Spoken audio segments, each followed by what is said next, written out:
today's 2014 U.S.-China Investment Capital Market Forum. As China begins to shift from low-cost production to high-value contributions, today's forum will focus more on exploring the 2014 and 2015 Chinese economic outlook. We are pleased to welcome many distinguished speakers to give us this diversity series of keynote talks and panels. Okay, I believe that both of us will benefit a lot from today's forum. First, let us welcome Ministry of Economic and Commercial Affairs of the Consulate General of the People's Republic of China in New York, Mr. Xiaoguang Liu, give us an address on today's forum. Please.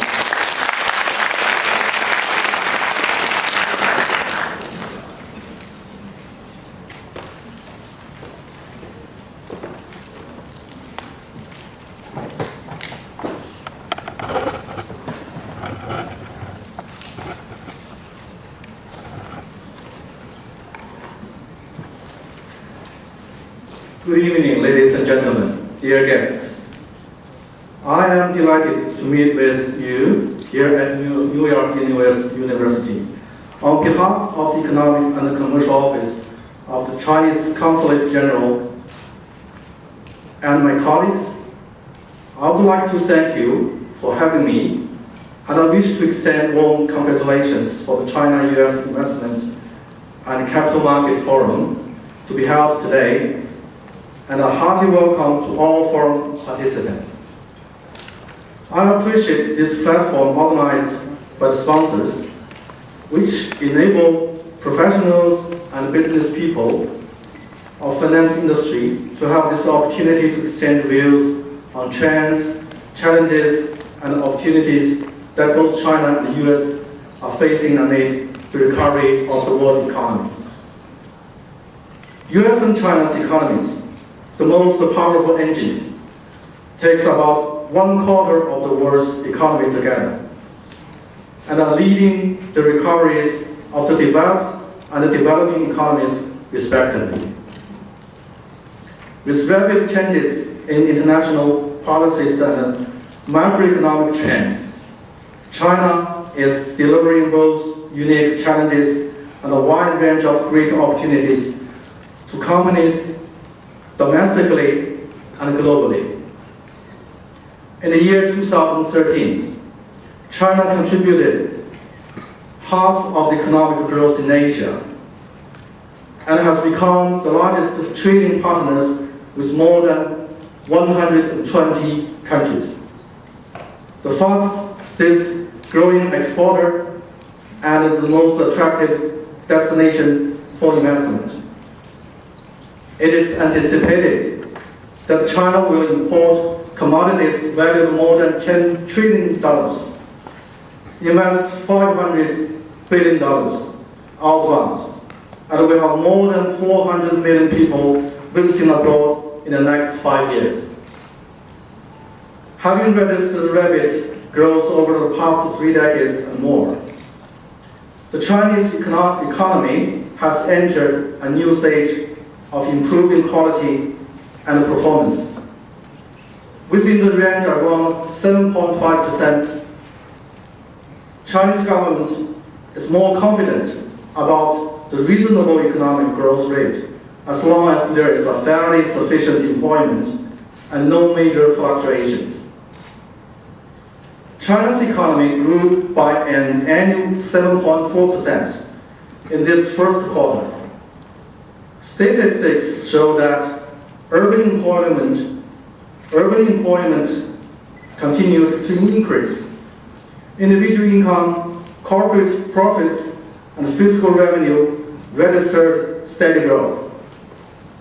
Consumer prices remained stable.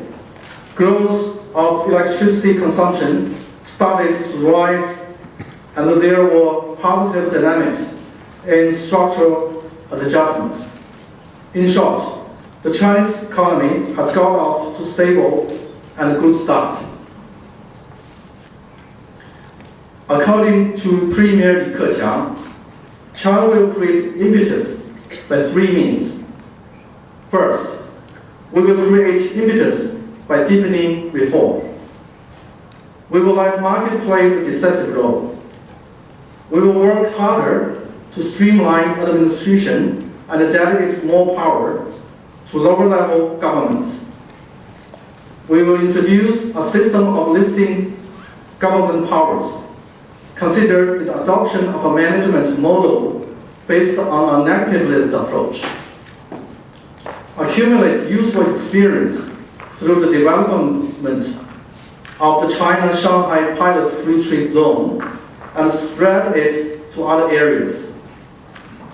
This will enable us to expand market access, foster a better business environment, encourage fair competition, develop a law-based economy, unleash greater dividends of reform, spark social creativity, and stabilize market expectations.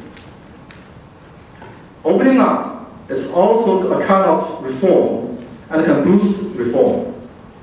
We will carry out a new round of opening up at a high level. An important part of this endeavor is to further open up to service sector, including the capital market. For example, we will actively create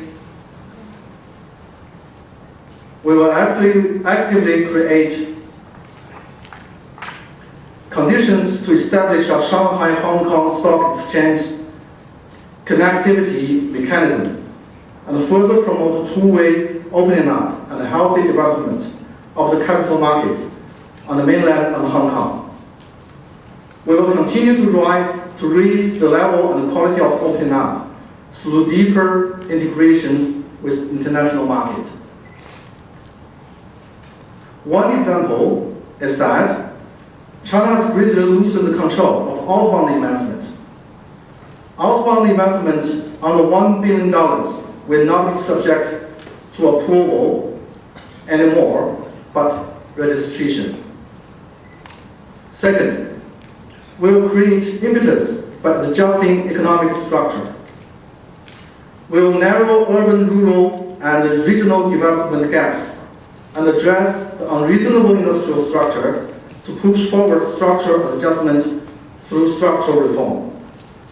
We will speed up efforts to improve the services sector, which is our weak link, extend the pilot VAT, value-added tax reform, to postal, telecommunications, and other services sectors. Use tax tools to develop producer and consumer services, and use more private capital to increase the supply of old age support, health, tourism, culture, sports, and other services. Just today, Beijing time, and Chinese State Council session meeting announced 80 pilot projects which will be open to capitals of private sector.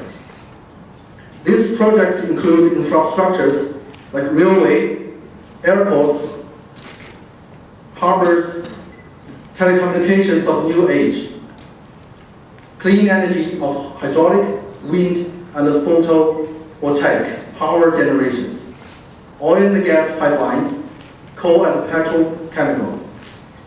Next step, we will push forward the oil and gas prospecting, public utilities, water conservancy, and airport projects to be open to provide private sector. Third, we will create impetus by improving people's livelihood.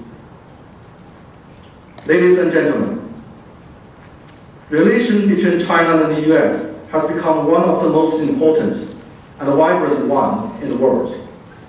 There's one air flight between China and the US every 24 minutes. 10,000 people traveling between the two countries per day. Trade of goods has increased by nearly 200 times through the last 35 years. We're both the second largest trading partners for each other. We're both Chinese outbound investment to US registered about $4 billion in the year 2013, a 2.5 times increase than last year. In the first quarter of this year, China has invested $1 billion to America, a double figure of the same period of last year. We are happy to see that many leading indices are improving in the US, indicating the climbing up of its economy and attracting more investors from China. In conclusion, most of us believe that things are getting better and they are getting stronger, as all of us have survived the crisis. This means more and more opportunities are emerging, although along with challenges. I hope this forum can bring more impetus to Sino-US economic cooperation. Meanwhile, we hope in the future, more focus can involve in promoting the Sino-US economic and trade cooperation. In my age, top students go for finance and investment, and they are top elites who have survived. I see no reason that they are not going to be successful. I wish more of us will share the dividends of China's reform and opportunities of world economic recovery. Again, thank you again for having me. I wish the forum full success and all the guests and friends attending the forum a fruitful and enjoyable night. I wish every one of you good health, happy life, and the success of your career. Thank you. Thank you very much.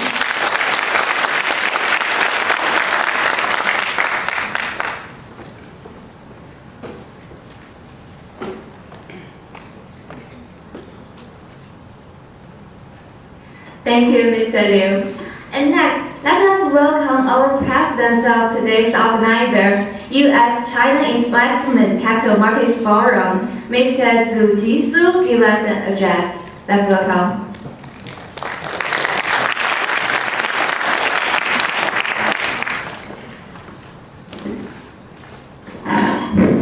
Hi, good evening, everyone. My name is Zhu Qi. First, I would like to say sorry for the conference delay. We supposed to start at 7:30, but we start at 8. But I promise we will make the change for the next time. The second, I would like to say there is no president.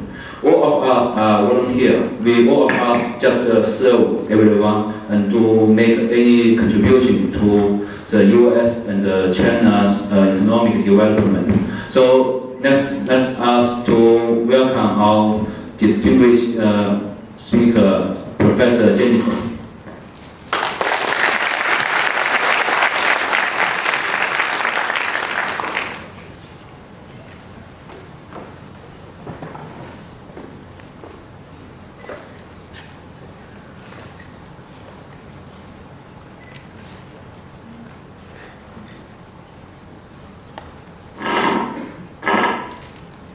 It's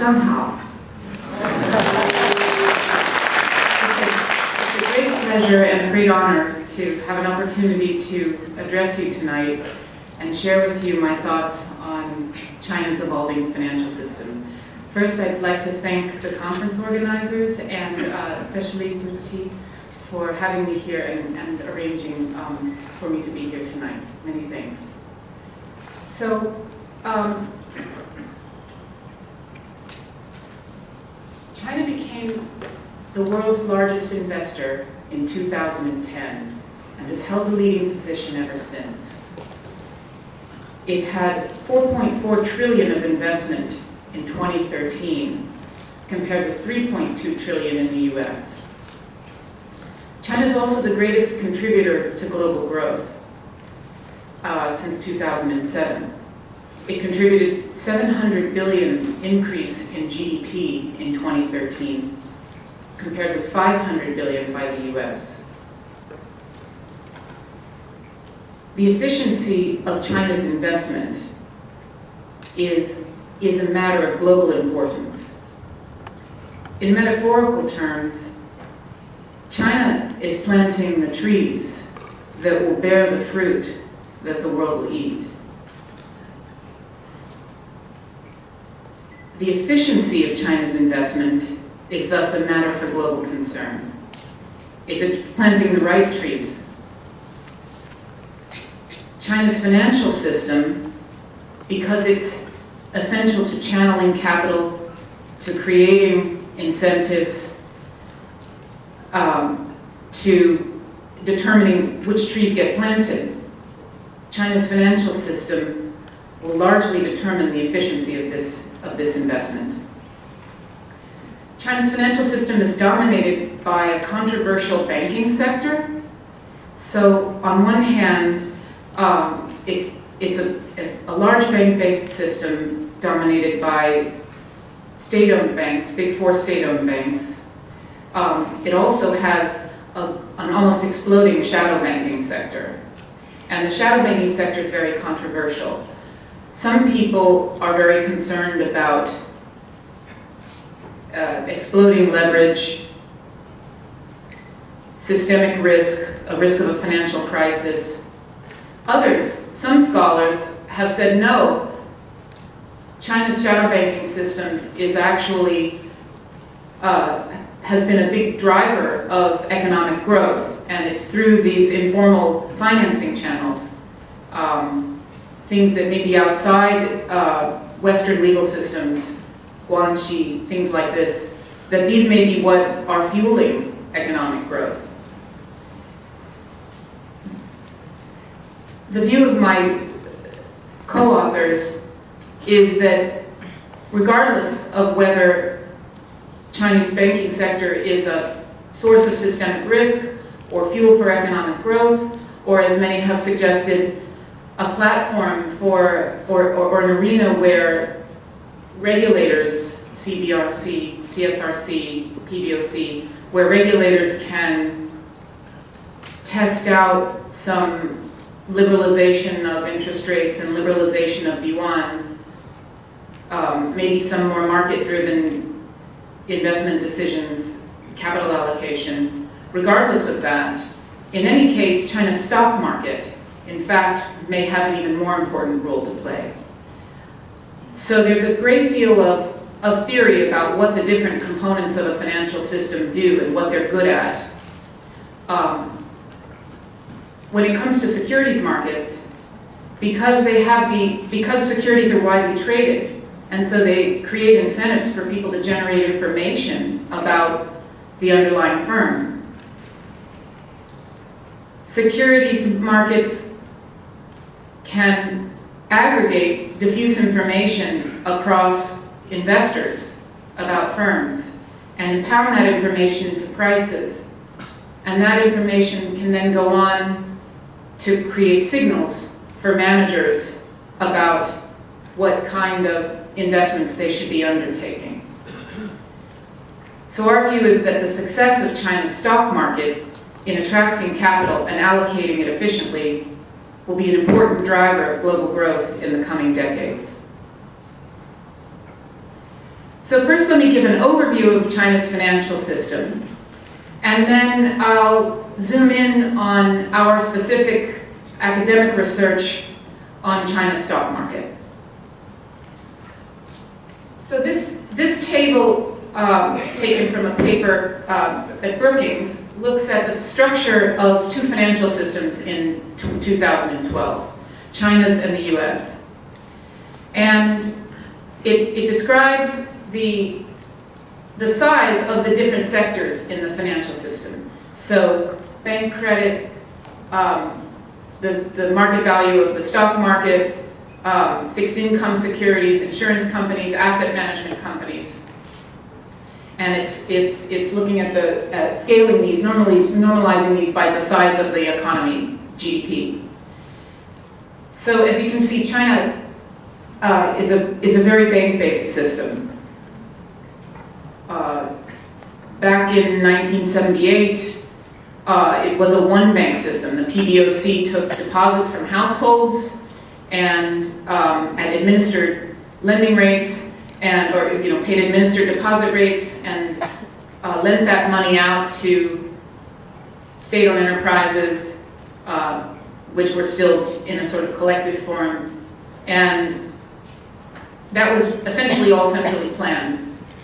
And then China created the big four banks. And then more recently, securities markets, so the Shanghai Stock Exchange and the Shenzhen Stock Exchange in 1991. And now we have also derivative markets, and the futures markets has opened up, and China's bond market is emerging. So other sectors are developing, but China's still a very bank-based system, and the securities markets are still small. The US is sort of on the other extreme, compared with other financial systems in the world. An enormous amount of the capital that flows from household savers to corporate investors flows through the stock markets and the bond markets, through the publicly traded securities markets, as opposed to through the banks. And then you also have a huge asset management industry, which, right, so households can directly own securities, but typically what they do is they buy mutual funds, and the funds hold these securities in portfolios and sort out the complexities there. Whereas you can see with China, mostly households are lending directly to banks. And there's only a small sort of formal asset management industry, so there's private equity and trust products and so on. I'll come to that in a moment. So that's just an overview of what are the different pieces. So now, though all these different pieces are emerging, I think it's fair to say that China's financial system is still largely dominated by the big four state-owned banks, which are characterized by the administered deposit rates, administered lending decisions to state-owned enterprises primarily, but also other enterprises. And there's an implicit government guarantee. So there's not a FDIC insurance, but it's understood that China's not going to let ICBC go bankrupt.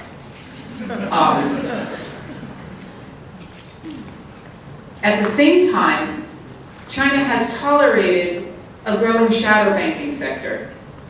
So there's a whole web of trust companies and securities firms, as well as other forms of shadow banking that has really exploded in the last few years. Partly because you've got corporate and local borrowers that are hungry for capital, and they're not getting their capital needs supplied completely through this big four bank system. Partly because household investors are demanding higher yields than what they get from administered deposits, and so willing borrowers and lenders find each other outside the formal system. But also, unlike in the US, where we think of shadow banking as really happening outside of the formal banking system, in China, the formal banking system and the shadow banking system are really hand in glove together, working together. And so this network of trust companies and other forms of shadow banking essentially afford the formal banks opportunities to circumvent some of the lending restrictions and circumvent some of the ceiling on deposit rates and compete with alternative financing channels. And based on document 107 and other accounts, it seems that regulators are essentially tolerating this, tolerating some breaking of the rules to see as a testing ground for liberalization of interest rates and more market-driven lending decisions.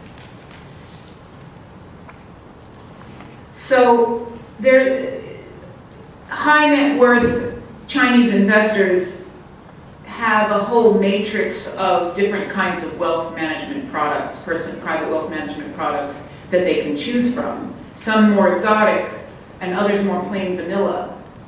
But lots of them are really just short-term money market products, like a deposit, just earn a simple interest rate, not necessarily linked to a derivative or necessarily linked to stock market, just basically a short-term lending.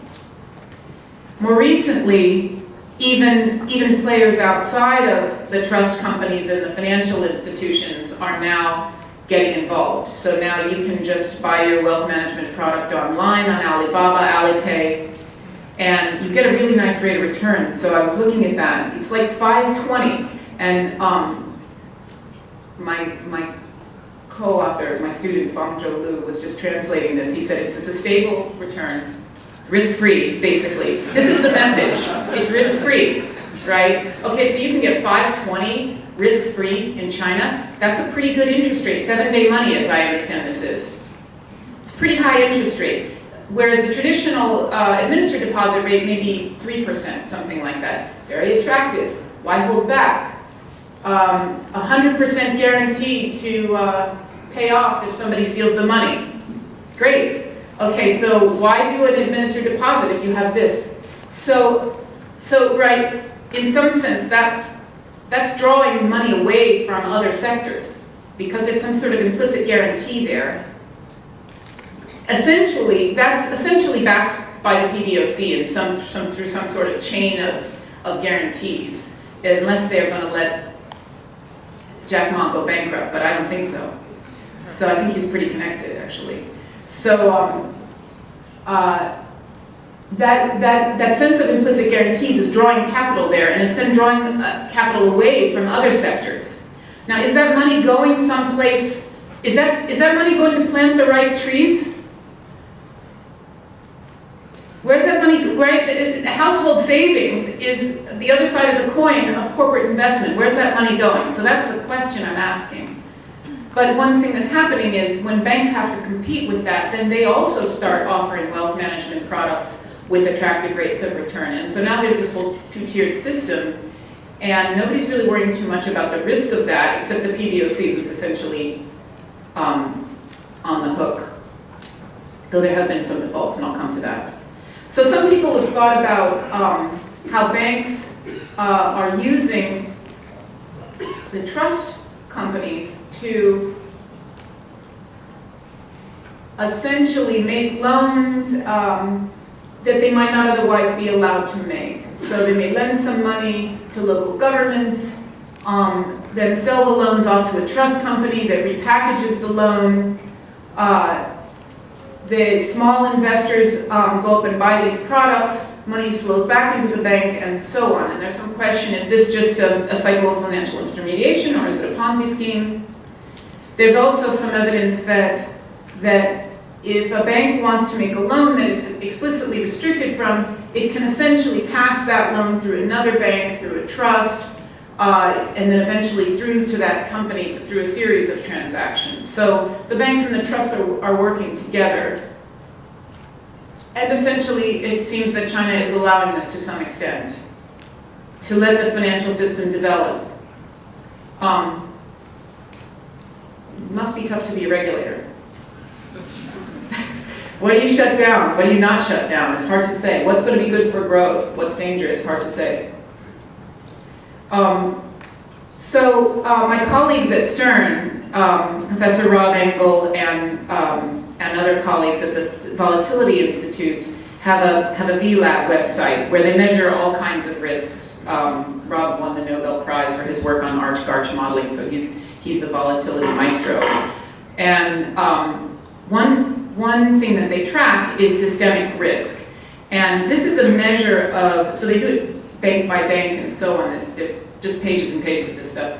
But it's a measure of, for an institution or a country, it's a measure of how much the central authorities would have to inject into that institution in the event of a financial crisis to restore its capital ratios back up to standard. So it's in some sense, it's a measure of the necessary bailout, which regulators have been worrying about a lot since the crisis. And what's interesting is China was sort of down number 6, but in 2012, and then it suddenly leaped to the top. So the top there, that's Japan and China, and sometimes they switch places. So China's now topping the charts for systemic risk by these measures. So some people are saying, well, wow, if there's, if China allows a bunch of defaults and suddenly there's a run on the system and the whole house of cards comes down, how much is the PBOC going to be on the hook for? Are they going to be able to bail all these guys out, or is that going to be a major financial crisis? Other people are saying, no, these guys have more reserves than anybody, they're definitely going to be able to pay all this off. It's not really an issue of credit risk. But then I would say, well, but it is a measure of how much implicit guarantee there is in the system. And that implicit guarantee is pulling money towards it and away from products that aren't guaranteed. So then you have to ask, are the guaranteed products, is the money going to these guaranteed products, is that money going to plant the right trees, or is the money that's going to the unguaranteed products? An IPO of a small or medium enterprise or an entrepreneurial firm that may not have any particular political government backing is just a growth or an entrepreneurial firm. Maybe those guys are the ones planting the trees. So because you generally think that the guaranteed products may be going to guaranteed entities who may be carrying out some other agenda. China also has an emerging bond market, and bond yields still largely reflect administered rates.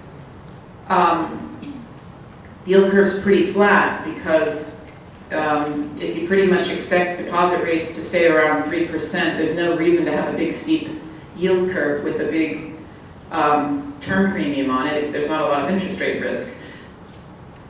On the other hand, in the interbank market, where the banks are lending and borrowing to each other to restore liquidity or short-term funding needs, there's actually quite a lot of volatility there, and there's an emerging swap market and so on. Still very small. You're not going to have big swap markets until you have risk to hedge against, but this stuff is beginning to emerge. So China has begun to allow some defaults. So there were virtually no defaults, right? It's a centrally planned system. The PBOC can always bail somebody out. But in January 2014, just past January, ICBC allowed a wealth management product backed by credit equals gold to default on some interest payments. I think the lenders were eventually made whole for the principal, but they're suing, as I understand it.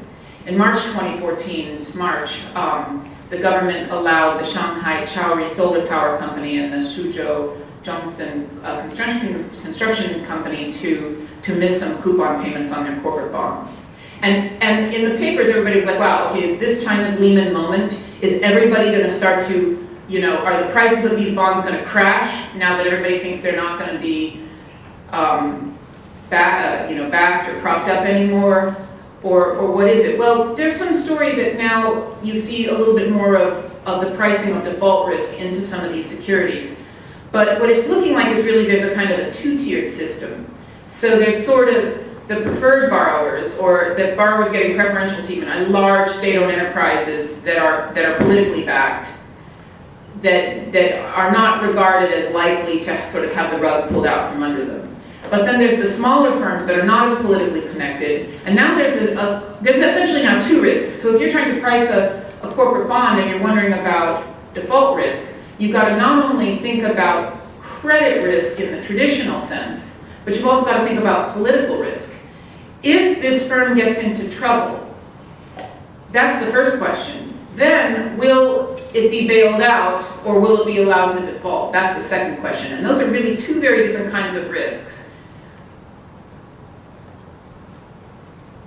In the traditional U.S. bond market, I mean, I've taught fixed income securities for 20 years, we think about credit risk.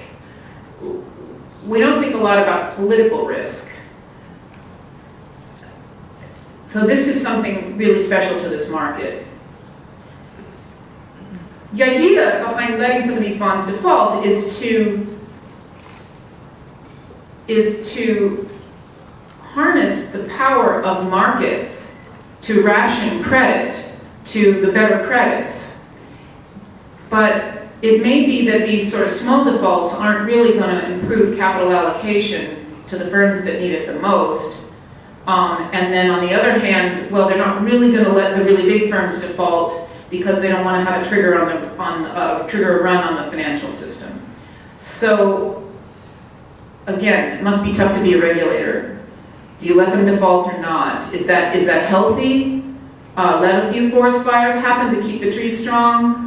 Or do you, create a destruction? Or do you have to keep protecting it because you're not exactly sure if you pull the plug even just a little bit, is it going to take the system down? So, Li Keqiang is also crossing the river by feeling the stones. So one example is with the Shanghai Free Trade Zone. So the third plenum established financial reform as a priority for this regime last November. And as a part of this, China designated the Shanghai Free Trade Zone, sort of, as I understand it, the broad vision is to help China transition from a manufacturing, export-based economy to an innovative, service-based economy. So maybe to put the history into perspective, there are economists who believe that the natural growth cycle of a country or of an economy is when the country is very poor, it's mostly an agricultural society, agrarian economy. And the first step up is from agrarian to manufacturing. And that's what the special economic zones of Shenzhen essentially first piloted and then essentially brought to China more broadly, is move China from an agricultural economy to a heavy manufacturing industrial economy. So now the next step, and then the next step up is to move from an industrial economy to become a wealthy economy. It's thought that you need to then move into a more service-based economy, higher skilled, service-based and marked by innovations and so on. So this is the idea behind the Shanghai Free Trade Zone. In terms of what the mechanisms are, there's lots and lots of detail on that, but broadly, the mechanisms are to begin to liberalize the yuan and begin to liberalize interest rates through capital account convertibility to facilitate cross-border use of the